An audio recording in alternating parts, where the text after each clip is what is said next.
mRNA 백신을 만들고 이를 인체에 주입하면 우리 몸은 실제 암에 걸리지는 않지만 암세포에 대한 어떤 항체를 미리 생성할 수 있게 되고요.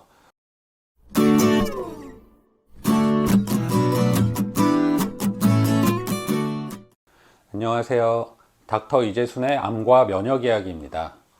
오래간만에 영상을 올리게 되었습니다. 가을 이맘때쯤은 병원들이 참 바쁜 시기라서 그런데요.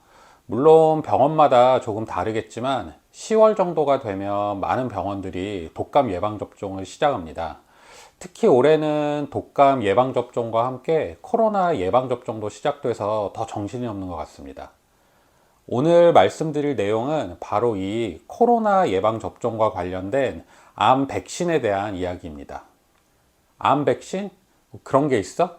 코로나 예방주사와 암 백신이 무슨 관련이 있는 거지? 많은 분들이 의아해 하실 것 같은데요. 얼마 전 기사를 통해 다국적 제약회사들이 암을 예방하는 백신을 개발 중에 있으며 상당 부분 진척이 있어 벌써 임상에 들어갔다는 기사를 보았습니다. 사실 암을 예방하는 백신이라는 건 말도 안 된다고 생각하던 시절이 있었는데 이처럼 급격한 기술의 발전이 가능해진 이유에는 바로 코로나 백신이 한몫을 했죠. 많이들 들어보셨을 텐데 코로나 백신 중에는 mRNA 백신이 있습니다. 화이자, 모더나 등의 백신이 바로 이러한 백신인데요. 이 mRNA 백신을 만드는 기술을 응용해 암에 대한 백신을 개발 중이라는 얘기죠. 화이자와 함께 코로나 백신을 개발한 바이오엔텍이라는 회사와 모더나 등이 현재 가장 빠른 속도로 암 백신을 개발 중인 곳인데 이미 몇몇 암에 대해서는 임상에 돌입했다는 겁니다. 최근에는 2030년까지는 개인 맞춤형 암 백신을 출시할 수 있다는 계획이 발표되기도 했고요. 국내에서도 한미약품 등에서 이러한 암 백신 연구가 활발하다는 기사도 있었고요. 오늘은 이에 대한 이야기를 조금 자세히 알아보도록 하겠습니다. 먼저 mRNA 백신에 대해 알아보도록 하겠습니다. 그러려면 우선 RNA가 무엇인지 이야기를 해야겠죠. 많은 분들이 DNA에 대해서는 어느 정도 알고 계실 겁니다. 우리 몸의 모든 유전 정보가 담겨 있는 게 바로 DNA죠. 하지만 DNA는 그 자체로는 큰 의미가 없고요. 이 DNA의 유전 정보를 통해 우리 몸이 단백질을 만들어내야 비로소 의미를 갖게 됩니다. RNA란 DNA에 있는 유전 정보를 단백질을 합성하는 기관인 리보솜이라는 기관에 전달하는 역할을 합니다. 따라서 이러한 RNA를 메신저 RNA라고 해서 mRNA라고 부르는 거죠. 유전 정보가 저장된 DNA는 이렇게 꼬여있는 이중 나선 형태인데요. 이 형태가 부분적으로 풀리게 되면 그 풀린 부분을 일종의 어떤 틀로 그 유전 정보에 대응되는 RNA가 합성이 됩니다. 이 RNA가 핵을 빠져나와 리보솜에 결합을 하게 되면 이 유전 정보의 배열에 따라 아미노산이 합성되고 그를 통해 단백질이 만들어지는 거죠. 쉽게 비유를 해보자면 어떤 제품을 만드는 데 있어서 DNA가 이 제품을 설계한 설계자라면 RNA는 이제 이 제품을 만드는 공장에 제품을 어떻게 만들라고 제품에 대한 정보를 알려줘야 되는데 이렇게 제품에 대한 정보를 알려주는 일종의 설계도라고 이해하시면 될 것 같습니다. 우리가 알고 있는 기존의 백신은 대부분 약해진 바이러스를 우리 몸 안에 넣어주고 우리 몸의 면역 체계가 이렇게 주입된 바이러스에 대한 항체를 스스로 만들도록 유도하는 겁니다. 반면 mRNA 백신은 바이러스의 핵심 유전 정보를 RNA에 포함시켜서 그 RNA를 주입을 하는 거죠. 이때 핵심 유전 정보라 함은 바이러스의 스파이크 단백질을 만들 수 있는 유전 정보를 의미합니다. 여기서 스파이크 단백질이란 그 자체로는 바이러스로 기능을 하지는 못하지만 바이러스를 인식하는 데 있어서 핵심이 되는 단백질이라고 할 수 있습니다. 이렇게 mRNA 백신을 통해 만들어진 스파이크 단백질을 우리 몸의 면역 체계는 외부에서 침투한 물질로 인식을 하고요.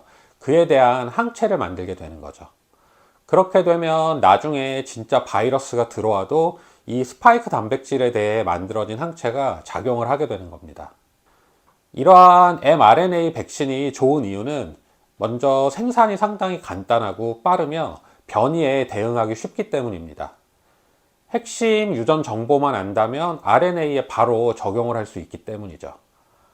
또한 바이러스 전체가 우리 몸에 들어오는 게 아니라 바이러스의 핵심이 되는 스파이크 단백질만 만들어내는 거기 때문에 실제 감염에 대한 반응이 일어나지 않아 그만큼 안전하다고 할 수 있습니다. 이전에 제가 우리 몸의 면역 체계에 대해 설명을 하면서 우리 몸의 면역을 군대에 비유한 적이 많이 있었는데, 외부에서 들어온 바이러스를 적군, 그에 대한 치료제, 항체를 군인으로 생각해 보면 기존의 백신은 약해진 바이러스를 투입해 그에 대한 항체를 생성시키는 것이기 때문에 약해진 적군, 즉 전면전이 아니라 이렇게 국소적인 작은 전투를 반복해서 군인들을 훈련시키는 거라고 할 수 있습니다. 이에 비해 mRNA 백신은 실제로 바이러스를 주입하는 게 아니라요, 바이러스의 핵심만 주입하는 것이기 때문에 실제 전투를 치르는 게 아니라 이렇게 모의 전투 같은 거를 반복을 해서 군인들을 훈련시키는 거라고 할 수 있죠. 즉 그만큼 안전하다는 겁니다. 그렇다면 도대체 이 mRNA 백신을 어떻게 응용해서 암 백신을 만들겠다는 걸까요?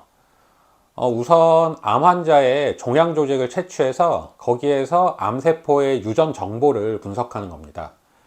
이 중 정상세포에는 없는 돌연변이 부분을 찾고요. 그 중에서도 암을 유발하는 인자로 가능성이 높은 것들을 추려내는 거죠. 이러한 돌연변이들의 유전 정보를 이용해 mRNA 백신을 만들고 이를 인체에 주입하면 우리 몸은 실제 암에 걸리지는 않지만 암세포에 대한 어떤 항체를 미리 생성할 수 있게 되고요.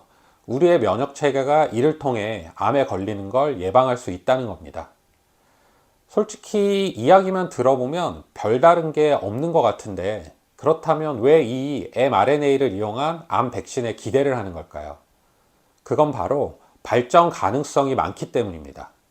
일단 기존의 백신은 백신 하나를 만드는데 상당히 오랜 시간이 걸리고요. 임상에 적용하기까지도 엄청난 기간이 필요합니다. 하지만 이번 코로나 사태에서도 보았듯이 이 mRNA 백신은 기본 틀만 만들어졌다면 이후부터는 개발 시간이 비약적으로 단축이 됩니다. 유전 정보만 분석해서 mRNA에 적용을 하면 되거든요. 코로나가 나타난 게 한 4, 5년 정도밖에 안 되었는데 벌써 각종 변이에 대응하는 백신이 몇 차례 나온 게 바로 이런 이유 때문입니다. 암은 아직 우리가 완전히 그 원인과 기전을 밝혀내지는 못했습니다. 따라서 암을 유발하고 암의 성장을 촉진시키는 요인이 몇 가지인지도 모르죠. 하지만 mRNA 백신 기술을 응용하면 의심이 되는 요인에 대해 빠르게 백신을 만들어낼 수 있고, 이 중 정말 효과적이고 핵심적인 백신이 탄생할 수도 있는 겁니다. 또한 안전하다고 할 수 있습니다. 아무리 약해졌다고 해도 바이러스나 암세포 등 우리 몸에 해가 되는 것을 통째로 넣어주는 게 아니라 핵심이 되는 부분만 넣어주기 때문이죠. 그것만으로는 우리 몸에 어떤 감염을 일으키지도 못하고 해를 입히지도 못하기 때문에 안전한 거고요. 하지만 바이러스나 암세포에 있어 핵심적인 부분이기 때문에 여기에 대응하는 항체가 생긴다면 차후 정말 감염이 일어나거나 했을 때 효과적으로 대응할 수 있는 겁니다. 물론 아직은 가야 할 길이 멀어 보이기는 합니다. 암은 우리 몸 어디에든 생길 수 있고, 같은 곳에 생기는 암이라고 해도 종류가 여러 가지입니다. 또한 개인적인 차이 역시 무시할 수 없겠죠. 따라서 어떤 공통적인 백신을 만드는 게 그만큼 어려울 수 있습니다. 이외에도 아무리 안전한 방법이라고 해도 인체에 직접 투여하기 전에 100% 안전성을 확보해야 한다는 문제도 있죠. 코로나 예방접종 후에 예기치 못한 각종 부작용에 시달리는 분들이 있는 것처럼요. 하지만 발상 자체는 획기적이라고 할 수 있을 것 같습니다. 불과 얼마 전까지만 해도 생활 습관을 교정하고 면역력을 증진시키는 것 등을 제외하고는 암은 예방이 불가능하다고 생각했습니다. 그러던 것이 암을 예방하는 백신이 개발되고 임상에 들어가는 시대가 온 거죠. 우리의 상상보다 더 빠르게 발전하는 기술이 조만간 암을 예방하고 정복하는 시대로 이끌어 줄 거라 기대하며, 이상 암과 면역 이야기의 이재순이었습니다. 감사합니다.